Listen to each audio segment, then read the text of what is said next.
ನಮಸ್ಕಾರ. ಚಿಲಿಪಿಲಿ ಕನ್ನಡ ಚಾನೆಲ್ನ 105ನೇ ವಿಡಿಯೋಗೆ ಸ್ವಾಗತ. ಇಂದಿನ ವಿಡಿಯೋದಲ್ಲಿ ಚಿಕ್ಕ ಮಕ್ಕಳಿಗೆ ಚಿತ್ರಗಳನ್ನು ತೋರಿಸುವ ಮೂಲಕ ಕಥೆಯನ್ನು ಹೇಳುವ ಒಂದು ಪ್ರಯತ್ನವನ್ನು ಮಾಡಲಾಗಿದೆ.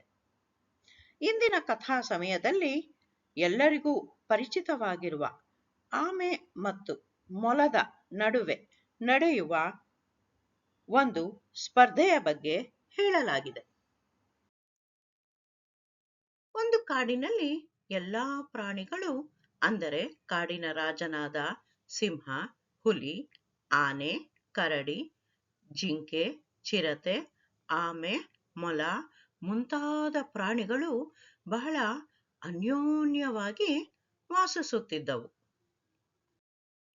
ಒಂದು ದಿನ ಆಮೆ ತನ್ನ ಪಾಡಿಗೆ ತಾನು ಆಟವಾಡುತ್ತಿತ್ತು. ಅಲ್ಲಿಗೆ ಮೊಲವೊಂದು ಬಂದಿತು. ಮೊಲವು ಆಮೆಯನ್ನು ನೋಡಿ ಮನಸ್ಸಿನಲ್ಲಿಯೇ ಆಮೆ ಜೊತೆ ಓಟದ ಸ್ಪರ್ಧೆಯನ್ನು ಏರ್ಪಡಿಸಿದರೆ ನಾನೇ ಗೆಲ್ಲುವುದು ಖಚಿತ ಎಂದು ಯೋಚಿಸಿತು. ಆಮೆರಾಯ, ನಿನ್ನ ನಡುವೆ ಒಂದು ಓಟದ ಸ್ಪರ್ಧೆಯನ್ನು ಏರ್ಪಡಿಸೋಣವೇ ಎಂದಿತು ಮೊಲ. ಆಮೆರಾಯ ಸ್ವಲ್ಪ ಹೊತ್ತು ಯೋಚಿಸಿ ನಂತರ ಆಮೆ ಹೇಳಿತು, ಆಗಲಿ ಮೊಲರಾಯ. ಸ್ಪರ್ಧೆ ಪ್ರಾರಂಭವಾಯಿತು. ಕಾಡಿನ ಪ್ರಾಣಿಗಳೆಲ್ಲರೂ ಎರಡೂ ಪ್ರಾಣಿಗಳಿಗೆ ಶುಭಾಶಯವನ್ನು ಕೋರಿದವು. ಆಮೆಗೆ ಉಡಿ ಸಾಕಾಯಿತು. ಆದರೆ ಮೊಲ ಬಹಳ ಆತ್ಮವಿಶ್ವಾಸದಿಂದ ಓಡುತ್ತಲೇ ಇತ್ತು. ಮೊಲಕ್ಕೆ ಓಡುತ್ತಾ ಆತ್ಮವಿಶ್ವಾಸ ಹೆಚ್ಚುತ್ತಾ ಸ್ವಲ್ಪ ಜಂಭವೂ ಬಂತು. ಆಮೆ ಮೊಲಕ್ಕಿಂತ ತುಂಬಾನೇ ದೂರ ಉಳಿಯಿತು.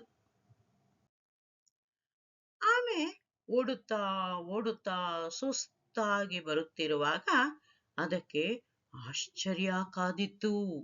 ಏಕೆಂದರೆ ಮೊಲವು ಸ್ವಲ್ಪ ಹೊತ್ತು ಸುಧಾರಿಸಿಕೊಳ್ಳೋಣವೆಂದು ಮಲಗಿತ್ತು. ಆದರೆ ಆಮೆ ತನ್ನ ಗೆಲುವು ಛಲವನ್ನು ಬಿಡಲಿಲ್ಲ, ಓಡುತ್ತಲೇ ಇತ್ತು.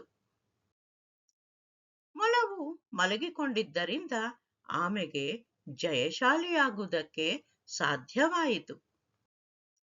ಕೊನೆಗೆ ಕಾಡಿನ ಪ್ರಾಣಿಗಳೆಲ್ಲವೂ ಆಮೆಯನ್ನು ವಿಜಯಶಾಲಿ ಎಂದು ಘೋಷಿಸಿದವು.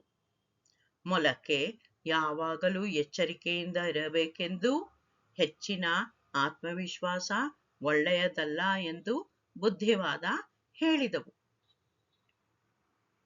ಇದು ಎಷ್ಟು ಸತ್ಯ ಅಲ್ವಾ ಮಕ್ಕಳೇ?